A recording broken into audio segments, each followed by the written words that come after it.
The year was 519 BCE, and in the sprawling palace complex of Persepolis, a young girl named Artainte celebrated what would be her final birthday as a child. She was 12 years old, daughter of the most powerful man on earth, heir to luxuries beyond imagination.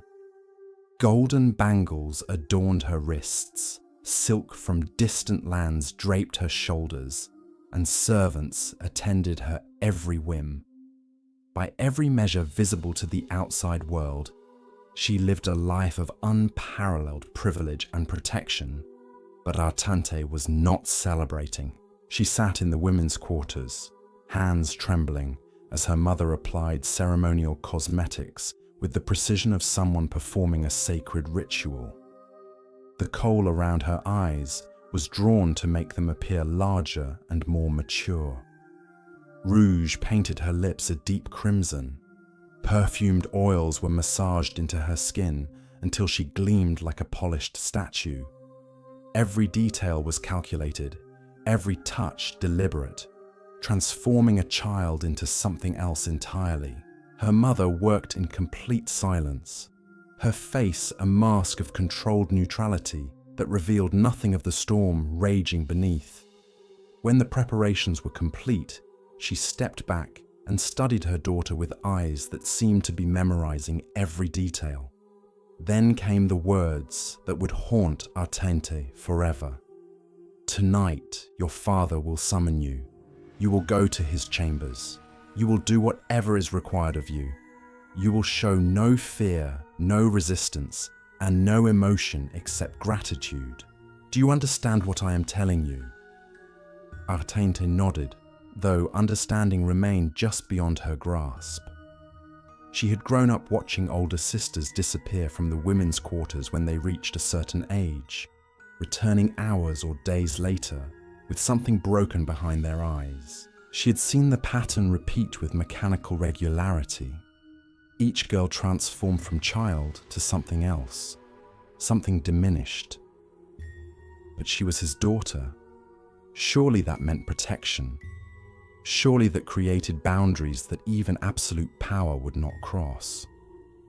What Artainte could not have known was that she was about to become part of a system so twisted, so fundamentally corrupt, that it would shock even the enemies of Persia when they eventually learned its full scope. She was about to discover that being the daughter of Xerxes, king of kings, ruler of an empire stretching from the Mediterranean to India, offered no protection whatsoever from the man who claimed dominion over every living soul within his borders. Subscribe to this channel right now, because what you're about to learn will fundamentally change how you understand power, corruption, and the depths to which human beings can sink when granted absolute authority. This is not just ancient history. This is a case study in how civilizations can normalize the unthinkable when it serves the interests of those in control. Hit that subscribe button and tell me in the comments what you already know about the Persian Empire, because I guarantee the reality of what happened in those palace chambers will shatter every assumption you've ever had about ancient royalty. Before I reveal the full horror of what Xerxes did to his daughters, before I explain how this practice became not just accepted, but celebrated within Persian culture, I need you to understand who Xerxes was and how he came to wield the kind of power that recognized no boundaries, no moral constraints, and no limits on his desires. Because this story isn't about a single monster operating in secret. This is about a system that created monsters and called them gods.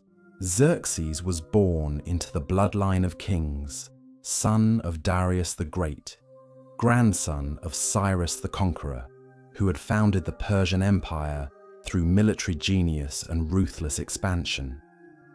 His birth in 518 BCE placed him at the apex of the ancient world's greatest civilization, heir to territories that spanned 3 continents and controlled the lives of millions of people. But royal birth in ancient Persia carried expectations that went far beyond mere political authority. Persian kings claimed direct descent from Ahura Mazda, the supreme deity of their Zoroastrian faith. This wasn't symbolic or metaphorical. They literally believed that royal blood contained divine essence, that kings were living gods walking among mortals, that their desires were sacred commandments that could not be questioned or refused. This theological framework created a society where the king's will was literally divine law, where anything he chose to do became moral by virtue of his choosing it. When Darius died in 486 BCE, Xerxes had to fight for his inheritance. Persian succession wasn't automatic. It required demonstrating divine favor through political maneuvering and the elimination of rivals. Xerxes had older half-brothers who challenged his claim, men with legitimate arguments for why they should inherit the throne. But Xerxes possessed advantages that proved decisive. His mother Atossa was daughter of Cyrus the Great, giving him the purest royal bloodline, and he showed a ruthless willingness to destroy anyone who stood between him and absolute power. The succession struggle lasted 2 years and left a trail of mysteriously deceased princes, convenient accidents, and political opponents who simply vanished from historical records. By 484 BCE, Xerxes had eliminated every rival and established himself as the undisputed King of Kings, ruler of the Persian Empire at the height of its power and territorial expansion. But his father's legacy included one massive failure that haunted the new king's legitimacy. Darius had launched an invasion of Greece that ended in humiliating defeat at the Battle of Marathon in 490 BCE. Greek hoplites had proven that Persian military dominance wasn't absolute, that the supposedly invincible Persian war machine could be beaten by inferior numbers fighting on their home territory. This defeat created questions about divine favor that threatened the entire theological foundation of Persian kingship. If Persian kings were truly blessed by Ahura Mazda, if they genuinely possessed divine authority, how could they lose battles against inferior enemies? How could mortals defeat gods? These questions demanded answers, and Xerxes spent the first years of his reign preparing the most massive military expedition in ancient history to provide those answers definitively. While assembling the largest army the world had ever seen, while building bridges across the Hellespont and organizing supply lines that would sustain hundreds of thousands of soldiers, Xerxes was also consolidating his domestic power in ways that revealed the true nature of his character. He inherited his father's harem, hundreds of women who had served Darius and who now served his son. But Xerxes didn't limit himself to inherited concubines and captured beauties from conquered territories. He also claimed his own daughters. This practice wasn't entirely unprecedented in Persian royal culture, but Xerxes elevated it to new levels of systematization and openness. Previous kings had occasionally taken daughters as concubines, justifying the practice through religious arguments about preserving pure royal bloodlines. But Xerxes made it routine, expected, a regular feature of how royal power operated rather than an occasional aberration. The theological justification was sophisticated and internally consistent. If royal blood contained divine essence, then the purest possible bloodlines came from unions between people who both possessed this sacred heritage.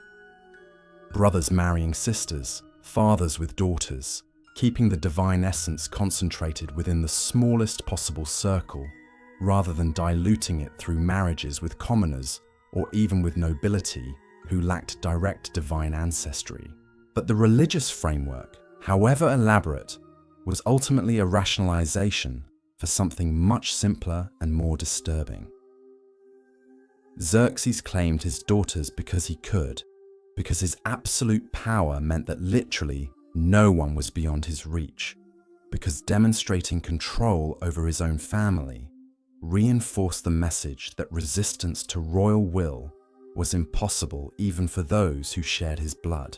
Persian culture already granted fathers enormous authority over their children, particularly over daughters whose primary value was seen as their reproductive capacity and their utility in creating political alliances through marriage.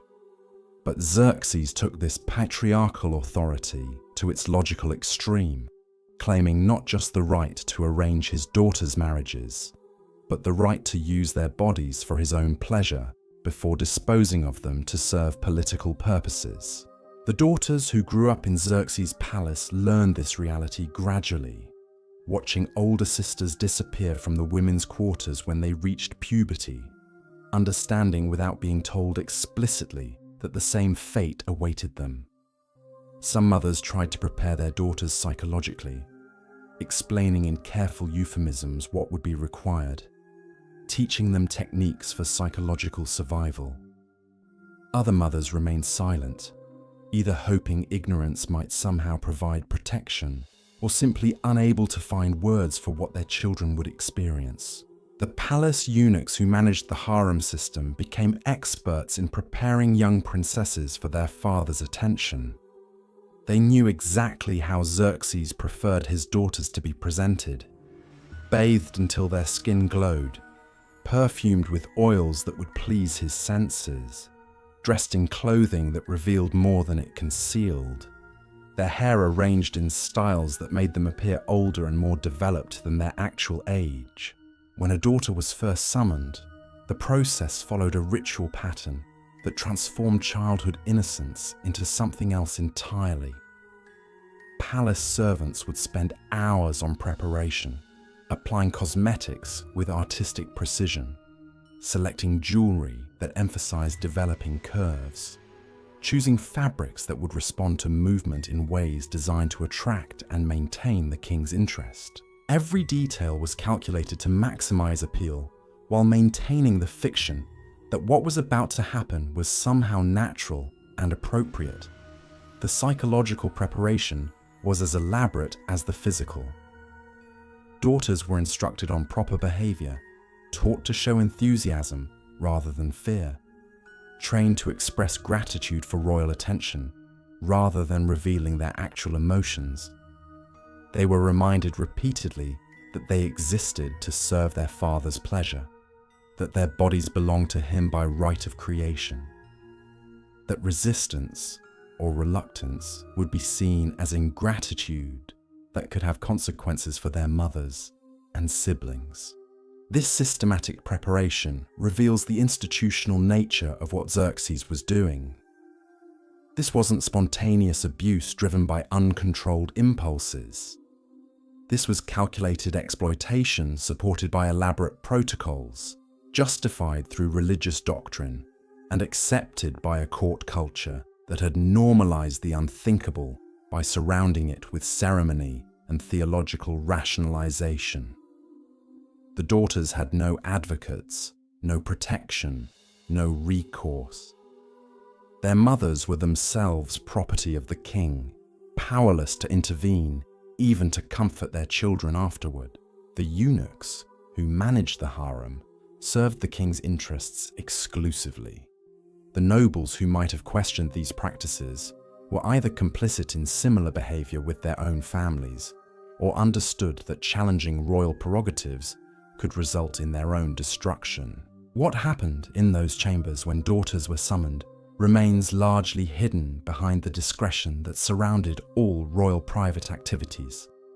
But fragments of testimony from court officials, hints in diplomatic correspondence, and occasional references in Greek historical accounts provide enough detail to understand that Xerxes treated his daughters identically to how he treated concubines and slaves, without regard for their age, their family connection to him, or their psychological capacity to process what was happening to them.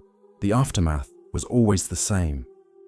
Daughters returned from these encounters fundamentally changed, carrying knowledge that destroyed their childhood innocence and marked them for life with trauma that would shape every subsequent relationship and every future decision. Some became withdrawn and non-functional. Others adapted through psychological dissociation. A few eventually convinced themselves that what had happened was normal or even honorable. But all of them were damaged, and all of them understood that their suffering was only beginning. The true horror of Xerxes' system wasn't just what happened during those initial encounters in his chambers. It was what came afterward. When daughters who had survived that first violation discovered that their ordeal was only beginning. They learned that their father saw them not as children to be protected, but as assets to be utilized repeatedly until he decided to dispose of them for political gain. Some daughters were summoned regularly, becoming fixtures in their father's rotation of available women. They would receive the dreaded message from palace eunuchs and know they had hours to prepare themselves psychologically for another encounter. These repeated summons created a form of psychological torture that extended far beyond the physical violations. The daughters never knew when the next call would come, living in constant anticipation of trauma, unable to relax or feel safe even in the women's quarters that were supposed to be their sanctuary. Others were called only occasionally, perhaps when newer arrivals failed to satisfy the king, or when his tastes shifted toward daughters he had previously ignored. This unpredictability created its own form of torment, as these daughters never knew whether they had somehow displeased their father and fallen from favor, or whether they might be summoned again at any moment. The uncertainty prevented them from ever truly moving past their experiences or finding any sense of closure. The most devastating aspect of this system was how it destroyed the fundamental bonds that should have existed between father and daughters. These girls couldn't seek comfort from the man who had created their trauma.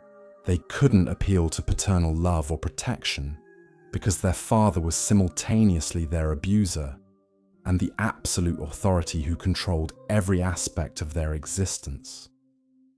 They were trapped in a relationship where the person who should have been their greatest protector had become their greatest threat. The psychological mechanisms these daughters developed to survive reveal the depths of human adaptability in the face of unthinkable circumstances. Some learned to dissociate completely during encounters with their father, mentally separating themselves from their physical bodies and retreating to internal spaces where they could maintain some sense of self that remained untouched by the violations. They would stare at fixed points on chamber walls, recite prayers or poetry silently, or create elaborate fantasy worlds in their minds that provided escape from their immediate reality. Others adopted a stance of complete compliance, convincing themselves that eager cooperation might somehow minimize their suffering or earn them favor that could be leveraged for better treatment.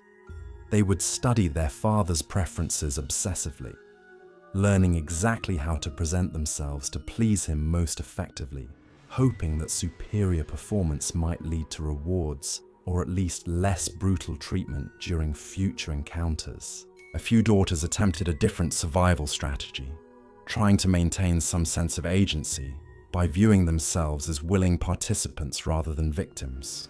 They would tell themselves that serving their father's pleasure was their duty as princesses, that their suffering served the greater good of the empire, that they were making noble sacrifices for political stability.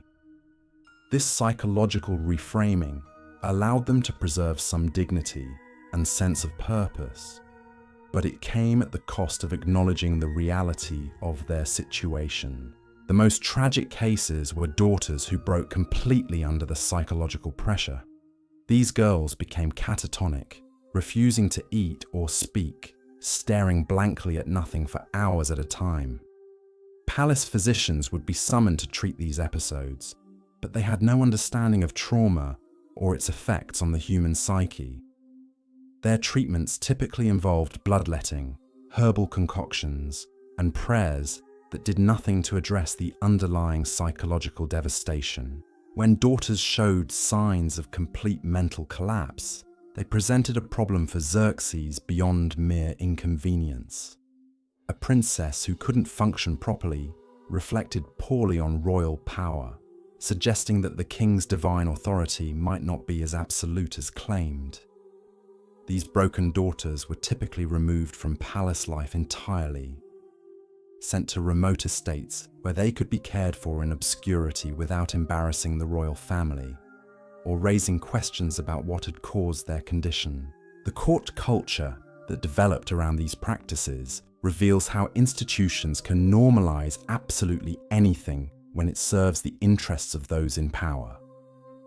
Palace officials developed elaborate protocols for managing the king's access to his daughters, creating schedules that balanced his preferences with practical considerations, like the girl's physical recovery time between encounters. Eunuchs became experts in reading the king's moods and selecting which daughter would be most likely to satisfy his desires on any given evening. Medical staff learned to treat injuries and trauma without asking questions or maintaining records that might create embarrassing documentation. They developed expertise in handling situations that should never have existed, becoming complicit in systematic abuse through their professional competence in managing its physical consequences. Even the daughters' mothers, themselves victims of the harem system, were forced into complicity through their silence and their participation in preparing their children for these encounters. They could offer no protection or rescue because they possessed no power independent of the king's will. Their survival and that of their other children depended on maintaining the fiction that what was happening was acceptable, even when their maternal instincts screamed otherwise. The religious establishment that should have provided moral guidance instead created theological justifications for practices that violated fundamental human decency. Zoroastrian priests developed increasingly elaborate explanations for why kings could claim their daughters, weaving together concepts of divine bloodlines, sacred purity, and royal prerogatives into arguments that made abuse seem not just permissible, but religiously mandated. This intellectual corruption of religious doctrine demonstrates how power can co-opt even institutions that are supposedly dedicated to higher moral principles. When priests depend on royal patronage for their positions and privileges, when challenging the king means risking not just career advancement but physical survival, even religious leaders can find ways to justify the unjustifiable through sophisticated theological reasoning. The broader Persian nobility, who might have been expected to object to practices that degraded royal daughters, and by extension all daughters of noble families, instead found ways to benefit from the system. When Xerxes eventually disposed of his daughters through political marriages, he created opportunities for ambitious nobles to advance their own positions by accepting these traumatized young women as wives. These marriages served multiple functions within the corrupt system Xerxes had created. They provided rewards for loyal service, binding important nobles to the royal family through marriage ties that made betrayal more complicated and costly. They removed damaged daughters from the palace environment, where their trauma might serve as inconvenient reminders of what the king had done to them. And they created the illusion that these young women were being rescued and provided with normal lives, when in reality they were simply being transferred from one form of exploitation to another. The nobles who married these princesses understood exactly what they were receiving. They knew these young women had been used by their father for years, had been psychologically damaged by experiences that no child should endure, and would likely struggle with intimacy and trust for the rest of their lives. But they also knew that marriage to a king's daughter, regardless of her psychological state, provided enormous social and political advantages that far outweighed any personal complications. This calculated exploitation of traumatized young women for political gain reveals another layer of the systematic corruption that Xerxes had normalized. These marriages weren't rescue operations or attempts to provide the daughters with better lives. They were the final stage of a process that had begun when the girls were children, completing their transformation from human beings with inherent worth into political instruments whose only value lay in their utility to male power structures. The daughters who survived these arranged marriages faced the challenge of building relationships with men who saw them primarily as political assets rather than as individuals deserving of love and respect. Some managed to find accommodation with husbands who treated them with basic decency, creating lives that approximated normalcy, even if true happiness remained elusive. Others encountered continued exploitation from husbands who viewed marriage to damaged royal women as license for additional abuse. The children born from these marriages carried their own burden of trauma inherited through mothers who had been systematically abused and who lacked the psychological resources necessary for healthy parenting. The effects of Xerxes' practices thus extended beyond his immediate victims into the next generation, creating cycles of dysfunction that rippled through Persian noble families for decades after his death. This generational transmission of trauma demonstrates how the damage caused by systematic abuse extends far beyond its immediate victims. When an entire system normalizes the exploitation of children, when institutions develop protocols for managing abuse rather than preventing it, when religious and cultural frameworks are corrupted to justify the unjustifiable, the resulting psychological devastation spreads through families and communities in ways that can persist for generations. The scale of this institutional corruption becomes even more apparent when we examine how Xerxes used his daughters during his military campaigns, particularly the massive invasion of Greece that consumed the latter part of his reign. This expedition required enormous resources and created opportunities for the king to demonstrate his power in new ways, including through the strategic deployment of his traumatized daughters as tools of military and political policy. The Greek campaign of 480 BCE provided Xerxes with new opportunities to weaponize his daughters in ways that shocked even his own commanders. When the king assembled the largest military force the ancient world had ever witnessed, he made the unprecedented decision to bring several of his daughters along on campaign. The official explanation was that the king required familiar comforts during his conquest of Greece, that maintaining his usual lifestyle demonstrated confidence in Persian victory. But the reality was far more sinister. Xerxes had discovered that his traumatized daughters could serve as powerful tools for maintaining army morale and securing the loyalty of his most important commanders. These young women, already broken by years of abuse, now became instruments of military policy in ways that defied every concept of human decency. The logistics of transporting royal women during a military campaign were staggering. Special wagons were constructed with reinforced walls and heavy curtains to maintain the isolation that Persian royal culture demanded. Teams of eunuchs were assigned to manage every aspect of the princess's care, from their daily routines to their elaborate preparations when the king required their services. The baggage train carrying these women and their attendants stretched for miles, a massive investment of resources that demonstrated just how important Xerxes considered their presence to his campaign objectives.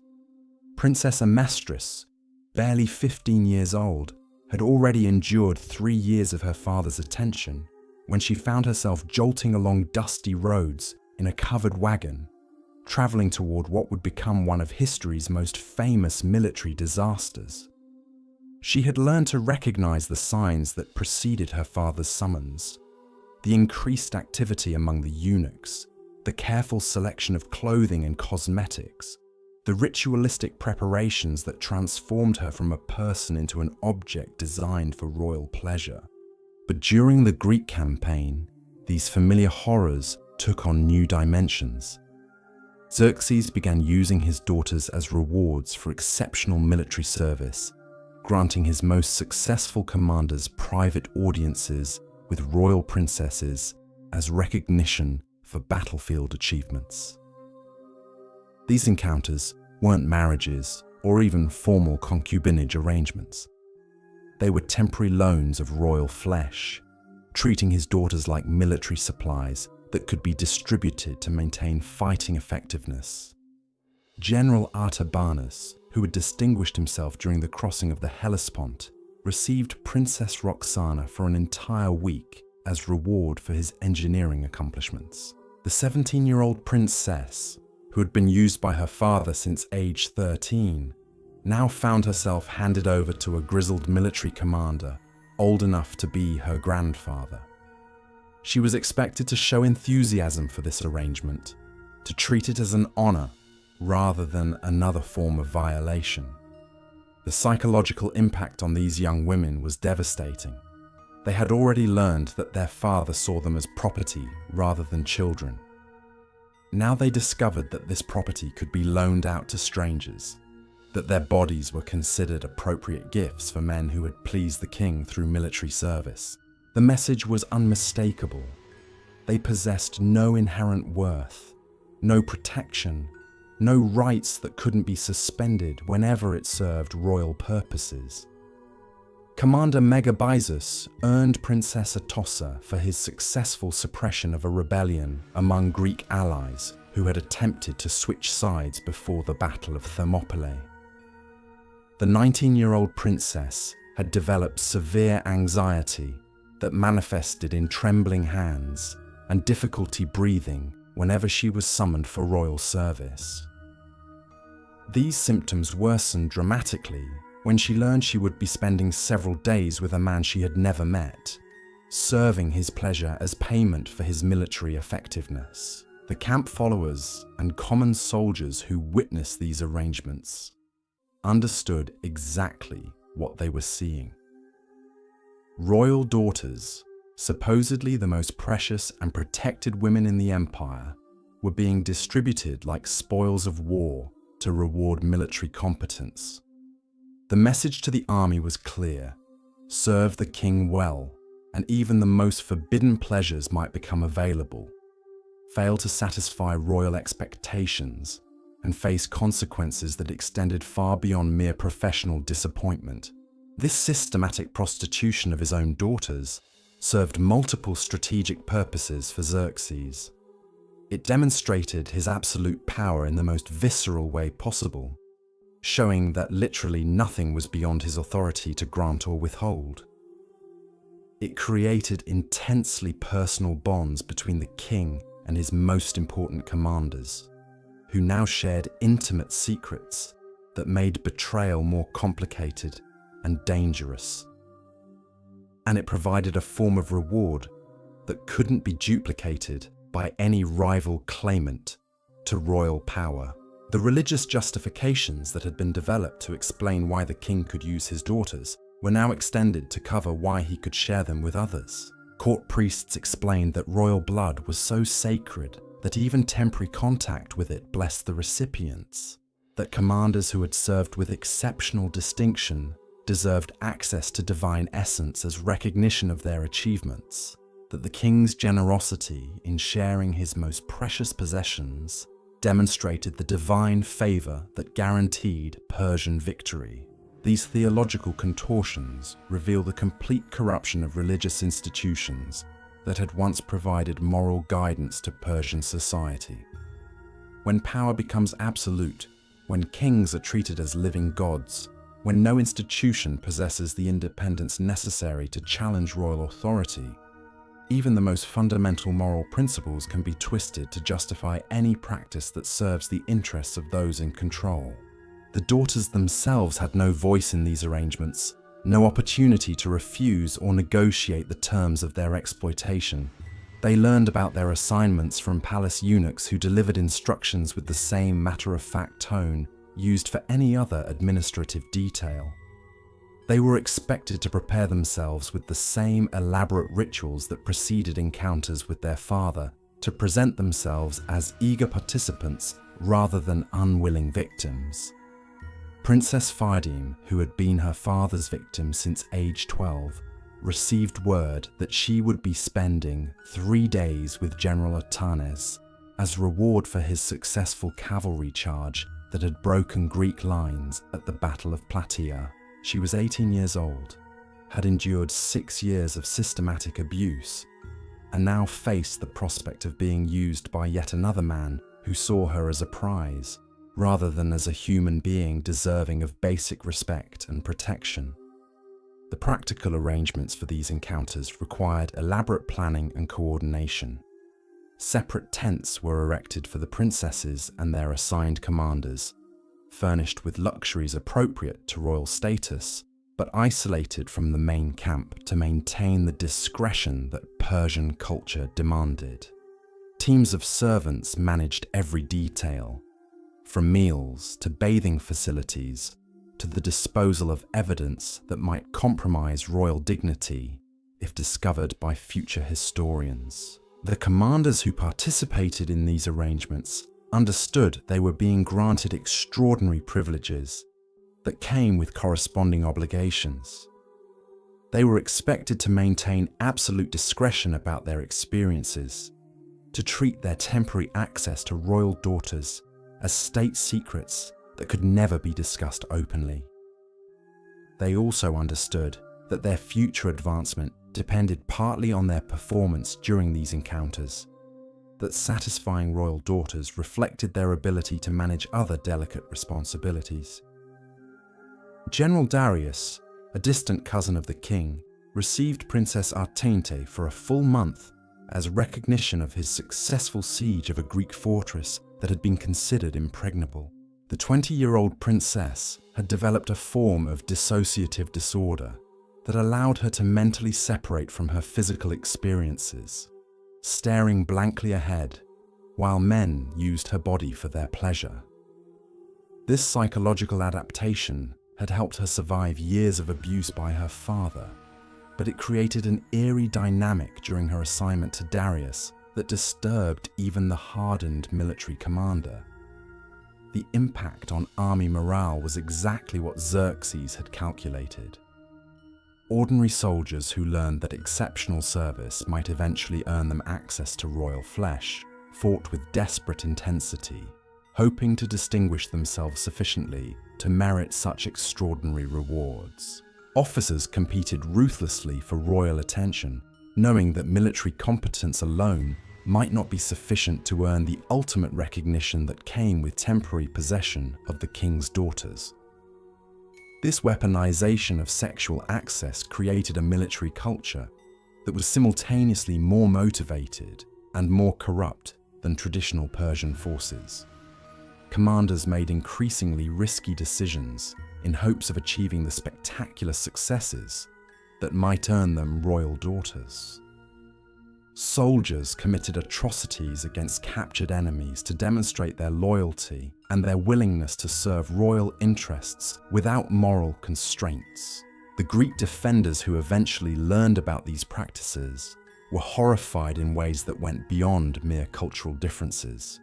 Even societies that accepted slavery and concubinage recognized boundaries that Persian royal culture had obliterated.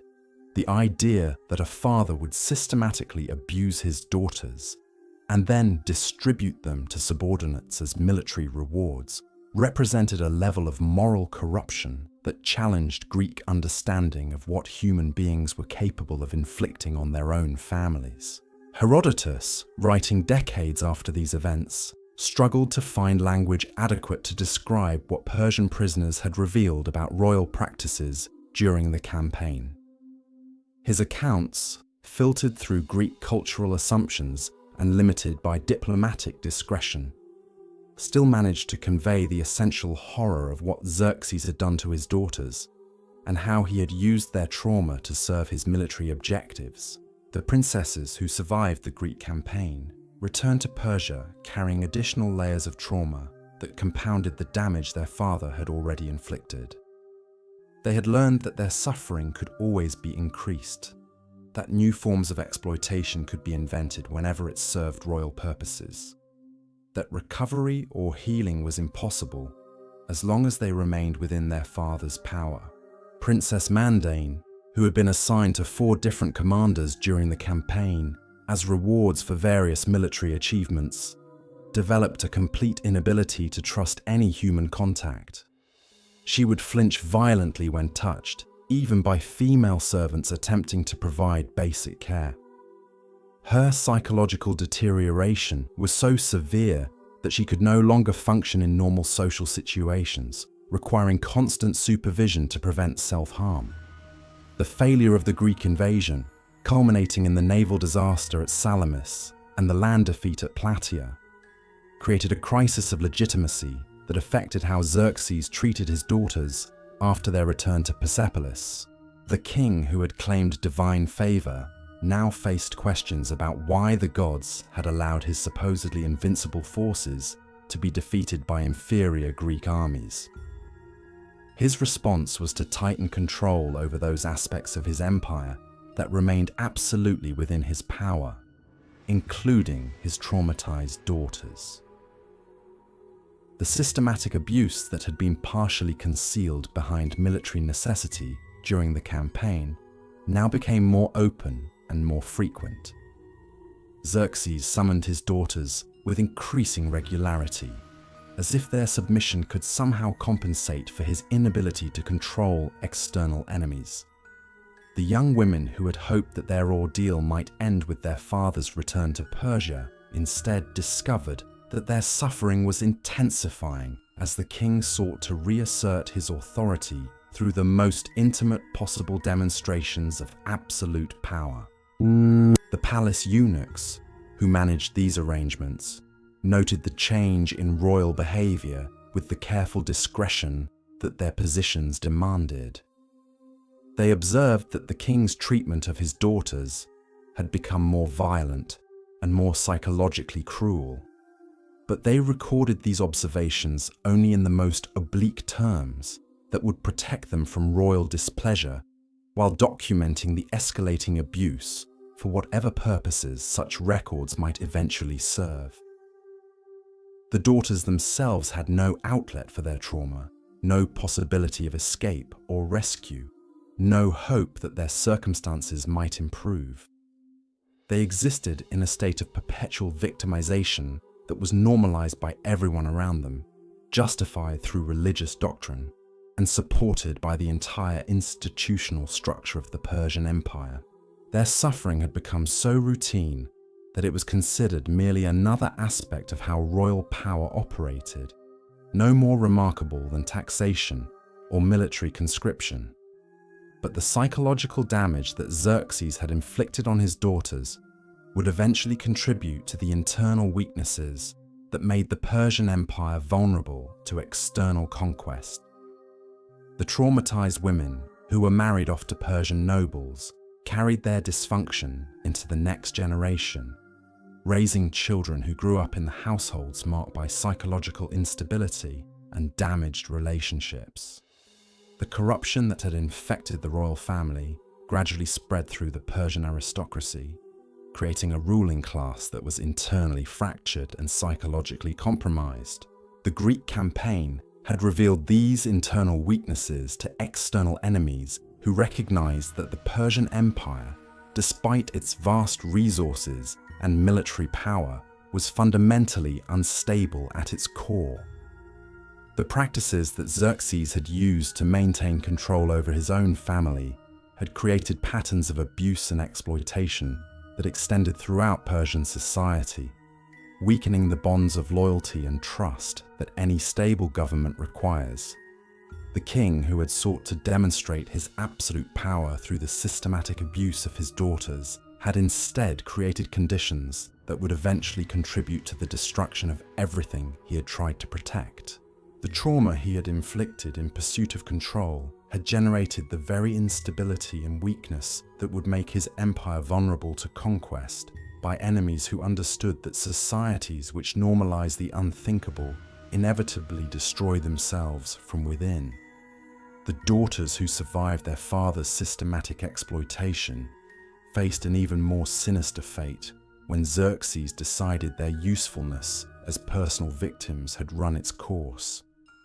These young women, already shattered by years of abuse, now became pawns in elaborate political schemes that would demonstrate the king's creativity in finding new ways to destroy human dignity while serving his strategic interests. Princess Artainte, now 19 and bearing the psychological scars of 7 years as her father's victim, found herself at the center of a plot so twisted that it would shock even the Persian court's jaded sensibilities.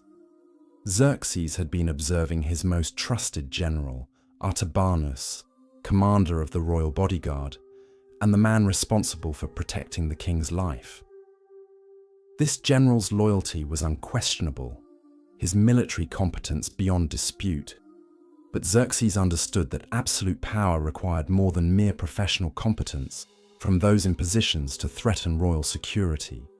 The king devised a scheme that would bind Artabanus to the royal family through bonds so intimate and so compromising that betrayal would become psychologically impossible. He would offer the general marriage to Princess Artainte, an honor that could not be refused without insulting royal dignity. But before completing this marriage arrangement, Xerxes implemented a twist that revealed the absolute depths of his moral corruption. The story of Xerxes and his daughters stands as perhaps history's most chilling testament to how absolute power corrupts absolutely. What began as divine kingship became systematic destruction of the most sacred bonds humanity recognizes. These young women, born into unimaginable privilege, discovered that their royal blood offered no protection from the very man who should have cherished and defended them above all others. The Persian Empire eventually fell, conquered by Alexander's forces, who found a civilization so internally corrupted by the practices we've examined that it collapsed from within before external enemies delivered the final blow. The daughters of Xerxes, those who survived, carried their trauma into marriages that spread dysfunction through generations of Persian nobility, creating the very weakness that would doom their father's legacy. Their suffering reminds us that power without moral constraints inevitably destroys everything it touches, including those it claims to protect. In our modern world, where authority still seeks to justify the unjustifiable, these ancient voices cry out across 25 centuries, warning us that no institution, no matter how sacred, no leader, no matter how powerful, should ever be granted the absolute authority that transforms protectors into predators and reduces human beings to instruments of political will.